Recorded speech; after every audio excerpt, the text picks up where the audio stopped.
E falando em notícias, né, a gente está ouvindo falar desde o final de semana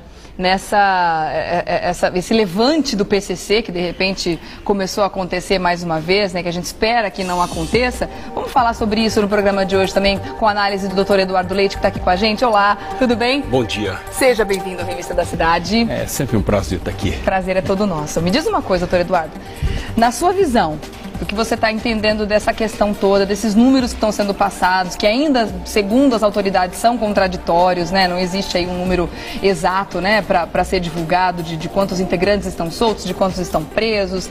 Na sua visão, a gente tem o que temer daqui para frente? Olha, Regiane, nós vamos entrar num ano complicado. 2014 promete realmente ser um ano extremamente apreensivo, por uma única razão. Primeiro, que nós tivemos no ano passado, nós estamos anunciando o ano inteiro as questões, as ações que são promovidas, né, que são praticadas pelo governo, mas percebemos que elas não são suficientes para poder conter toda essa violência que vem ocorrendo. Eu estou dizendo violência de uma forma geral, não especificamente só do PCC. O PCC, é óbvio, o PCC, quando ele quer agir, ele age. Por quê? Porque tem uma estrutura, tem mais de 11 mil membros, né? Ou seja, fatura 120 milhões ao ano. Isso dá aí 10 milhões ao mês. Que isso, né? Muito mais que muita empresa. Que muito mais do que muitos municípios. É uma arrecadação maior do que muitos municípios. Então, o que acontece com essa estrutura que eles têm, dominam 90% dos presídios do estado de São Paulo, né? Ou seja, só na... E tem a maior população carcerária do Brasil, não é? Só em São Paulo são quase 7 mil membros, os demais estão distribuídos no resto do país, né? Mas nós temos a maior população carcerária exatamente aqui no estado de São Paulo. Então, eu aqui, sem ser pessimista, mas já sendo, obviamente, fazendo aí uma previsão para o ano que vem, que o ano que vem nós temos Copa do Mundo. Nós temos, na verdade, muitos turistas transitando nas cidades do Brasil. Nós temos eleições, e as eleições serão marcadas de uma forma diferenciada. Muitos protestos, né? Com muitos protestos. Eu acho que os protestos eles vão acabar se aproveitando dessas manifestações que vão acontecer. Eu digo PCC, a própria criminalidade, né? Ou seja, os criminosos vão acabar se utilizando. Se infiltrar, né? Já prometer, saiu inclusive que eles vão fazer uma Copa do Mundo do Terror. O que traz aqui a questão da discussão do terrorismo, que todo mundo nega no Brasil, né, principalmente em São Paulo, mas os atos de vandalismo os atos de violência que têm sido praticados são característicos, se assemelham à questão... Não diferencia em nada do que a gente vê no mundo afora. Em absolutamente nada, absolutamente nada. Então Só muda o nome, na verdade. Eu percebo, e depois tem outra, foram 3 anos e meio de gravações telefônicas, arrecadação de documentos, feito pelo GAECO, ou seja, pelo grupo especial do Ministério Público, né, através de autorização da Justiça para interceptação dessas ligações telefônicas. Acho que foi um tempo muito longo, 3 anos e meio para poder fazer chegar a essa constatação. É óbvio que a criminalidade ela está sempre na frente, né? O governo corre atrás da criminalidade, né? Tem que inverter o papel. E hoje, na verdade, o governo perde para a criminalidade, e perde em todos os sentidos. Falando de uma violência geral, você tem os black blocs que estão aí fazendo terror, né? Você tem depois as torcidas, né, que nós vamos falar daqui a pouquinho, as torcidas uniformizadas que estão, nós percebemos nas imagens, né, o atrevimento do torcedor, né, chamando a polícia para um confronto. Quantos bandidos tem no meio também, já emendando um pouquinho um assunto no outro, porque só essas pessoas que foram presas agora da torcida do São Paulo, claro que isso acontece em todas as torcidas também, mas muitos deles já tinham passagem pela polícia, por furto, por roubo, enfim. Se infiltram para fazer o terror dentro dos estádios também. Aí você tem o PCC agindo e criando um temor, e nós já tivemos uma experiência em 2005, tivemos no ano passado agindo fortemente, onde em 2012 120 e poucos policiais foram tombados em serviço, ou seja, foram mortos em serviço pelas ações do PCC e outros criminosos. E depois você tem ainda os crimes comuns, como os arrastões em restaurantes, por exemplo. Então, nós percebemos que nós temos aqui ações separadas, mas juntas, elas criam um temor muito grande para a população. Então eu percebo que o ano de 2004 é realmente um ano complicado. O que nós estamos constatando, é que o governo perdeu a capacidade de punir, né? A capacidade de prevenir o crime. Prevenir a gente sabia que já não tinha muita, né? Mas pelo menos de punir os criminosos que estão causando terror à população, acho que pelo menos era o mínimo que a gente esperava. Né? A prevenção, ela de uma certa forma, ela é feita no dia a dia, porque a prevenção é isso, ou seja, interceptação de linha telefônica, você impede que eventualmente alguns membros do PCC ganhem fuga, ou seja, façam a fuga de presídios. Mas a gente ou seja, viu muito... ações que são praticadas, muitas delas são interceptadas e acabam não acontecendo. Isso é a prevenção do crime, né? Agora, mas o que a gente fica com muito medo, na verdade, é que assim, a gente percebe que o poder que eles têm em cima da paz e da ordem, na verdade é deles.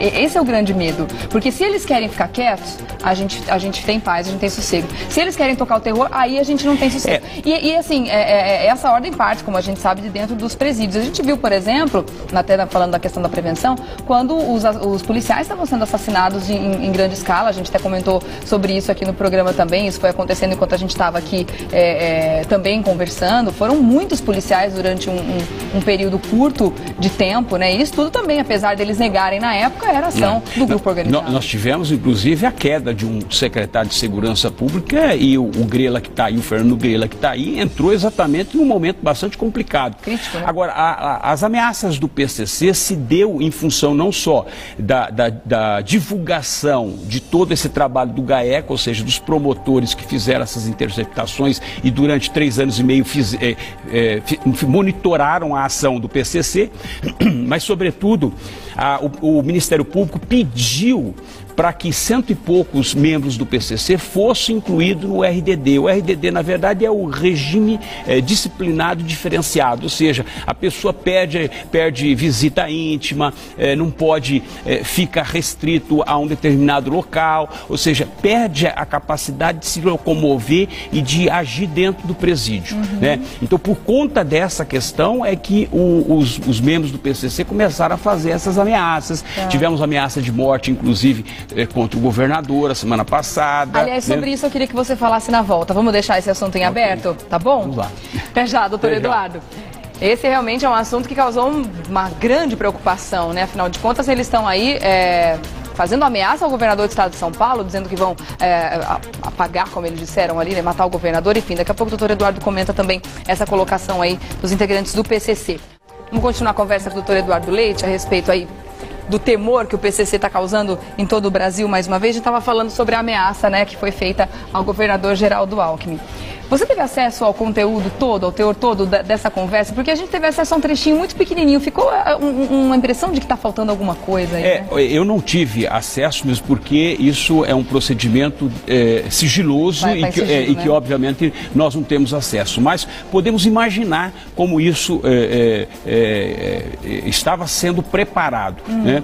E por que eu estou dizendo isso? Havia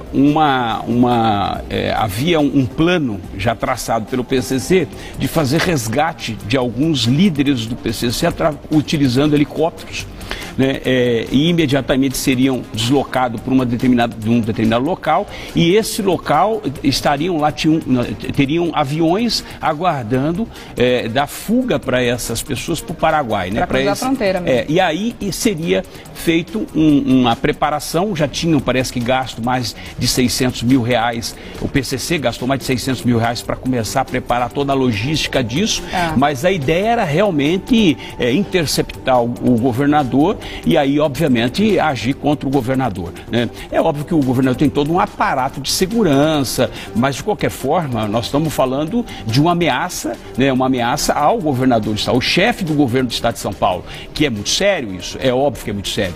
Agora, o que eu vejo com relação à questão, quando eu falo que o governo perdeu a capacidade de punir, a gente tem que fazer comparações, Regiane, e aí vem o sistema prisional no Brasil. Nós temos aí 600 mil presos em todo o país, né? Ou seja, você tem uma quantidade bastante significativa em São Paulo, né? Ou seja, quase 50% se encontram aqui. Agora, tem uma questão. Uma coisa, nós falamos muito em ressocializar o preso. Só que tem uma coisa. Uma coisa é você ressocializar o preso que tem capacidade de ser ressocializado, de trazer para o convívio. Só que você tem alguns marginais, alguns presos que você não tem condição de ressocializar. Não adianta. Esse não tem. Aí o que você tem que aplicar? Punição. Aí sim é a punição, aí você tem que punir a pessoa. Eu vou dar um exemplo nos Estados Unidos. Nós temos 600 mil, essa é a população carcerária. Nos Estados Unidos eles têm 2 milhões e 300 mil pessoas lá cumprindo pena. Só que tem um detalhe. A cadeia, ela é sempre muito limpa. Você sabe por que é limpa? Porque o preso, ele pega um corredor e começa a limpar aquele corredor até o final. Quando ele chega lá no final, ele volta e continua limpando o mesmo corredor. Isso é punição. Ele fica o dia inteiro limpando aquele corredor, aquele mesmo corredor. Isso é punição. Ele não dá, o sistema não dá a ele o direito de fazer qualquer outra coisa, ligação telefônica ou qualquer outra situação. Aqui eles ficam no ócio total. A questão das ligações telefônicas que são interceptadas, o Ministério Público gosta, né, que eles tenham acesso a celulares para poder fazer e planejar e eventualmente o Ministério Público descobrir e debelar aquela situação. Nos Estados Unidos não. Nos Estados Unidos o telefone está lá. A pessoa pode fazer ligação, não pode receber, mas ela pode fazer ligação a cobrar, né? Ou seja, essa ligação, e tem uma gravação logo no início dizendo o seguinte: essa gravação está sendo monitorada. Então ele sabe que está sendo monitorado. E um outro detalhe, saiu a questão, por exemplo, que vai ter uma licitação para fazer bloqueio de celulares em cadeias. Saiu agora. Eu tive conversando com o superintendente da Anatel e ele disse para mim, não tem sistema para bloquear, por exemplo, 4G. 4G, o tamanho do chip é do tamanho da ponta da caneta, que pode levar em qualquer lugar, debaixo da língua, onde quiser você pode levar. Então, se você não tem um sistema de bloqueio eficiente para fazer o bloqueio do 4G, por exemplo, então não adianta você fazer uma licitação para bloquear. Um monte, daqui a pouco a tecnologia já vai estar obsoleta. Você entendeu? Ou seja, então quando o governo não tem essa capacidade de punir e de manter as pessoas de forma organizada dentro de 4 paredes ou 4 muros, né? É porque, na verdade, o governo perdeu essa capacidade. Então, as pessoas falam, você compara muito com os americanos. Eu comparo com os americanos porque eu não vou comparar com os paraguaios. Não dá. Né? Eu não vou comparar com os bolivianos. Eu não vou comparar o sistema, eu vou comparar com o sistema eficiente. O sistema americano, ele funciona. Tanto é que ele funciona que são 2 milhões e 300 mil presos. E um detalhe, anualmente tem mais de 2 milhões e meio de mandados de prisão que são cumpridos. E aqui você sabe quanto nós temos? 180 mil e nós não conseguimos cumprir os mandados de prisões. Então, como é que você pode falar de um sistema que efetivamente não funciona? Não funciona. Então, essa é a verdade, ou seja, o governo perdeu. Nós temos 2014, se preparem, porque 2014 será um ano realmente, eu acho que marcante para a sociedade brasileira, porque nós temos muitos problemas a serem enfrentados nesse próximo ano, principalmente em função de todos os eventos que nós temos. Copa do Mundo, eleições e daí por diante. Então, eu acho que as manifestações que não vão parar, né, ou seja, as ações que não vão parar. Então, tem que ter uma estratégia de ação e uma estratégia de combate. Combate, realmente combate, eu estou dizendo, né? Só para você ter uma ideia, até para fechar o assunto, por exemplo, nas manifestações, a forma em de debelar uma manifestação, ela não é correta, a polícia militar não age de forma correta. O correto seria utilizar, por exemplo, a taser, aquela arma de choque elétrico, que você dá um disparo, a pessoa cai, é imobilizada e todas as pessoas avançam. Você sabe por que nos Estados Unidos não se adota de uma forma tão ostensiva? Por conta da época da ditadura, porque você não pode falar em choque, você não pode discutir terrorismo nesse país, que é um absurdo, que é realmente uma hipocrisia de não querer implantar uma arma tão eficiente como a taser, aonde você, de fato, imobiliza a pessoa, enquanto você está dando disparo de bala de borracha, aonde é letal. é letal, mata a pessoa, onde atingir mata. Então, você vê o tamanho do absurdo, não se implanta a taser, tem muitos municípios que não têm a taser, por uma única razão, a polícia não tem a taser, por causa da época da ditadura, e que não pode falar em choque aqui, não pode falar nessas ações, que é realmente uma hipocrisia de um governo como o nosso. A gente já começa a morrer de medo, né? Mesmo porque você falando do sistema prisional, né, a conclusão que a gente chega é que a nossa Constituição, ela vai contra, né, ao que seria certo fazer, que é colocar esse povo para trabalhar lá dentro da cadeia, né? A Constituição diz que a gente não pode obrigar ninguém a trabalhar, a não ser que a pessoa queira. É um absurdo isso, é um absurdo, completo. Nos Estados Unidos, a cada centavo que o governo gasta, o preso paga. O preso paga. Mas é o certo, aqui a gente paga para ele ficar na cadeia. Dá dinheiro para a família dele. Presídios privados, por exemplo. Nós não temos presídios privados aqui onde a pessoa tem que trabalhar. Lá tem que trabalhar. Você quer ir para o presídio privado? Ótimo, lá você tem que trabalhar. Você quer sustentar a sua família? Lá você vai ter que trabalhar. É isso, ou seja, esse sistema não é o sistema de ordem, sabe? E cumprir o sistema legal. Aqui eles ficam no ócio e os poucos que poderiam ser ressocializados acabam ficando irremediáveis depois que saem de lá. Então, essa é a constatação que nós temos num país completamente ineficiente, porque a segurança pública ela é praticamente negativa. Pois é. Vamos continuar falando desse assunto, doutor Eduardo? Vamos marcar nosso próximo encontro?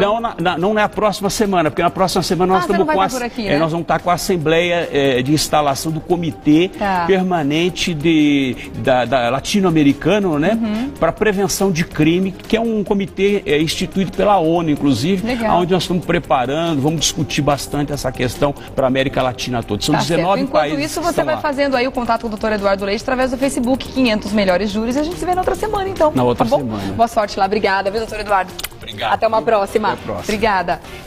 Realmente está de arrepiar o cabelo, né, gente? A gente tem que ficar muito atento mesmo a tudo que está acontecendo, né? Fazendo aí a nossa análise crítica, né? E se prevenindo, já que o governo não consegue fazer, a gente faz a nossa parte individualmente.